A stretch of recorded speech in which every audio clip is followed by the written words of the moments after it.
The clarion call for opposition parties to unite for change has come and gone, largely unheeded by its intended recipients. Deep fractures in political parties and within the opposition continue to be exposed as we head into the final stretch of the campaigns. Why haven't we united? I think we really need to re-examine how we organize ourselves in a struggle. You don't get out of domination simply, that you just persuade the person dominating you to release you. No. You must show capacity to free yourself. Dr. Paul Kawanga Ssemwogerere, who has been described as a field marshal of the struggle, is now working against a situation where citizens give up on peaceful change and embrace violent means. Last year, the 88-year-old politician held the first dialogue on safeguarding and strengthening constitutionalism in Uganda as a function of multi-party democracy.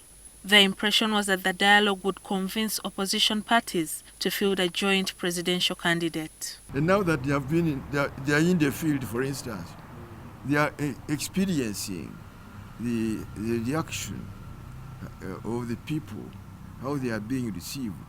And sometimes the most intelligent person is not necessarily the favorite, right?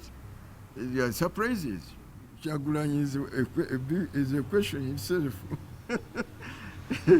And I tell you, I like Kyagulanyi.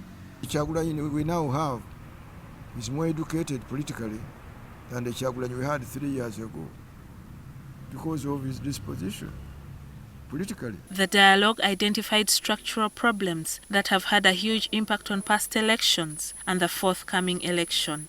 And these include a biased electoral law, faults in the makeup of the Electoral Commission, and the military, which has become the main governing institution in the electoral process today.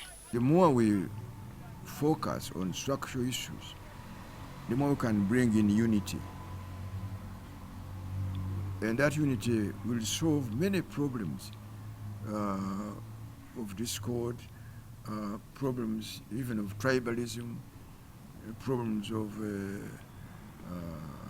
bigotry. On December 16th, a second phase of the dialogue was held in Kampala, where opposition presidential candidates, through their representatives, signed a declaration of principles which they hope will bring relief in the areas of the relationship between security agencies and citizens, Uganda's entrenched diversity, over-centralization and abuse of power, the built-in gaps in the electoral process, and the gross misuse of money in politics. Whatever the results may be, I'm not one of those who say when things go wrong, people will be free or encouraged to take up arms and fight. My life has not been that way. I don't believe in violence. However, there have been questions about the efficacy of responding to a military situation with modern democratic ideology. Elections that we have been hoping to use somehow to get rid of this problem. Elections are encumbered with inherent challenges that unless we creatively engage with, we shall continue under the same problems. Even this whole idea of multi-party system. Multi-party is of course a wonderful thing, but can parties thrive under domination? Then looked difficult to move. By any means, then there was this Moshi conference, and it happened that Amin had a quarrel with Nyerere. All right, so the circumstances then dictated. If that situation emerged, do not be overwhelmed. But if it comes to that, then you decide which way you go. When you find yourself in a boat on turbulent waters, you need the best captain to get you to the shore, regardless of the weather conditions. Dr. Ssemwogerere believes the education level, the history or appearance of the captain does not matter. What matters at this critical moment is that the person can steer Uganda to a functioning multi-party democracy.